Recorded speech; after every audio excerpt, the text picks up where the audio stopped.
Dear Charlie, I don't know where to begin today.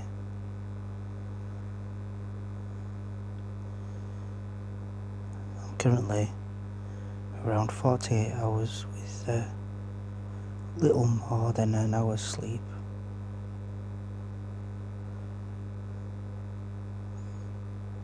I feel like I've been tricked into a situation.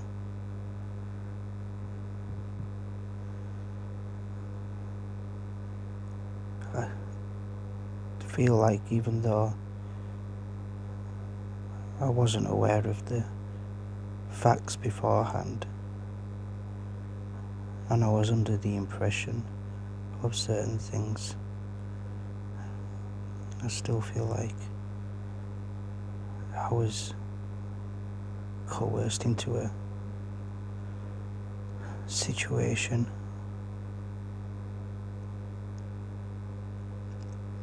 that the other person doesn't feel like that they've done anything wrong. I'm in a literal hell at the moment. I don't know how to escape.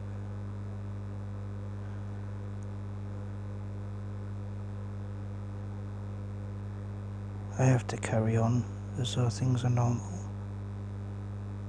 but it's eating away at me.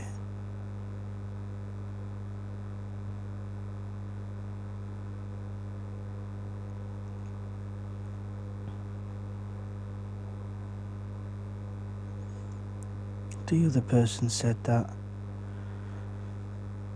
if I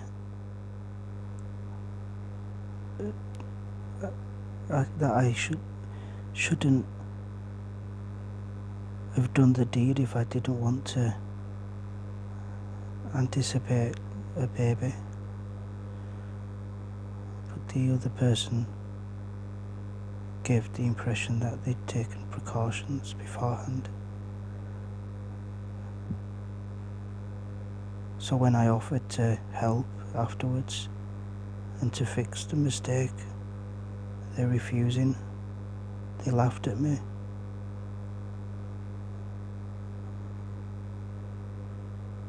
Is it my fault?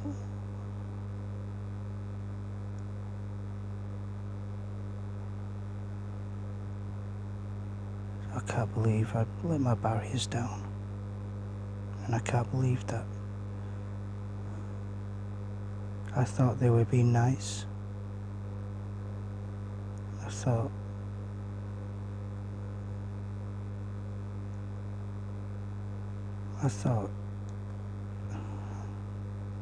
just thought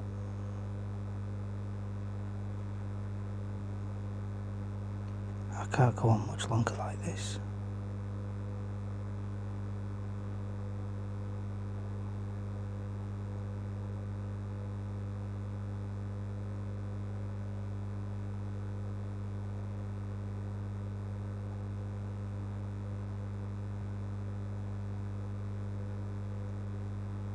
It's not fair.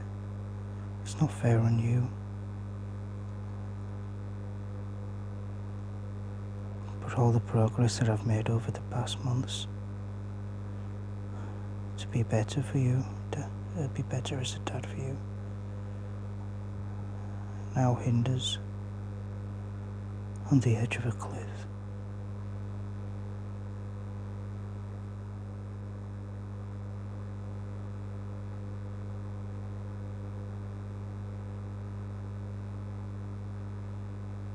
Like a lamb to the slaughter,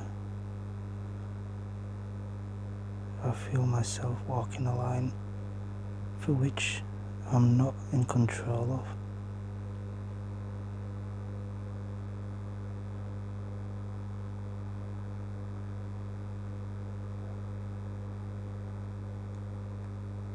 I've got to continue. I've got to fight on.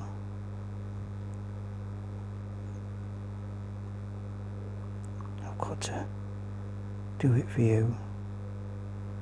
That's what I keep telling myself over and over again.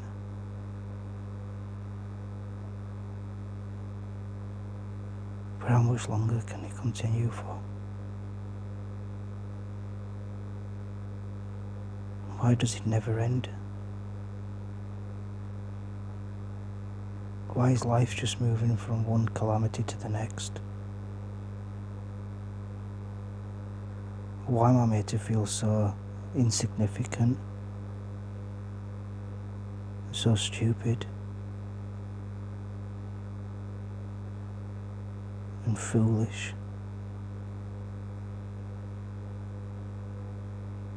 Why do I feel so unclean and disordered and disorganized?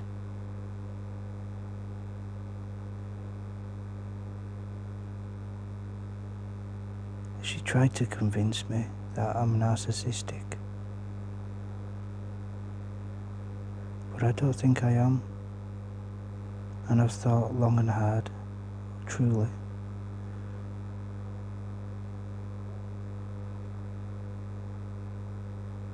But I'm always thinking about other people. And I think that's what empathy is. I care a lot about other people. I mean, I jokingly, verbally will distance myself. But I like to make people laugh. And I do that because in the moment of a laughter, in the moment of a smile, the cruelty of life for another person stings a little less, and the darkness is a little less dark. Everything that I do and I suffer for and I fight for is for you. Because I know that without me in your life, you'll suffer. I think that's what empathy is. So how can I be narcissistic? I think narcissism would be me expressing these worries to that person, and that person simply saying, if you don't want a baby, you shouldn't have done the deed.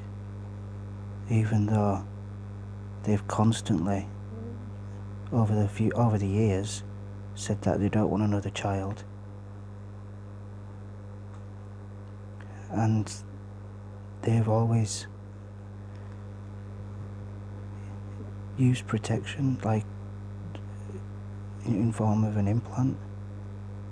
And I had no idea that that implant had been removed, or that it had expired. I can't remember which it is. And then when I asked stupidly afterwards, she just laughed at me. And I feel like I've been coerced into a situation. My worry is that she's already pregnant and she knows she's pregnant with somebody else's child. But this person is a deadbeat, or someone who has their own struggles in life and isn't financially successful. And that they've together concocted this plan. And it's not the money that would break my heart, it's believing that I had another child, another reason to be happy, another reason to fight back against the suffering, only to find out that that child isn't mine and that I was lied to. There needs to be firm boundaries. I can't let this happen ever again. And I'm gonna have to be cold in front of you and unemotive and unfeeling, with the intention of explaining it when you're older, when you'll understand why. But I think that Louise will use that to stir hatred from you to me as a way of punishing me further. But I think that's the only way I can protect you, is to have you hate me for the early part of your life, until you're old enough to realise. But then there's the risk that you fall victim to the coercion and to the manipulation yourself. I don't understand why she can't see that inside herself. Why she can't see the wrong in what she does, and why she always pulls me up for being wrong. She always pulls me up for my failings and my insecurities. Why is it always me that needs to do better? I mean, you're living in absolute filth in that house, and I've told social services, I've told people that should listen, and nobody does anything. They don't even visit to see for themselves the flies, the rotting food, the mess on the floor, the cat litter.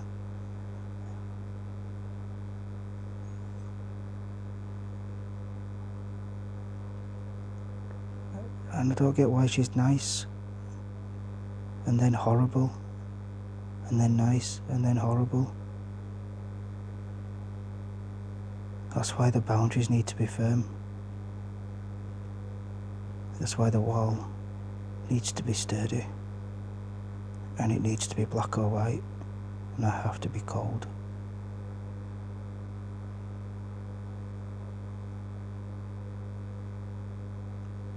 I'm sorry for who I am, and I'm sorry that I can't be better, and I'm sorry that I brought you into this world and I brought you into this mess. And I'm sorry for whatever happens in the future.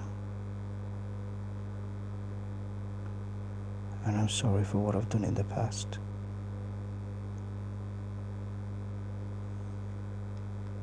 I think most importantly is that I'm just sorry. I'm sorry that I'm not stronger. And I'm sorry that I don't understand things.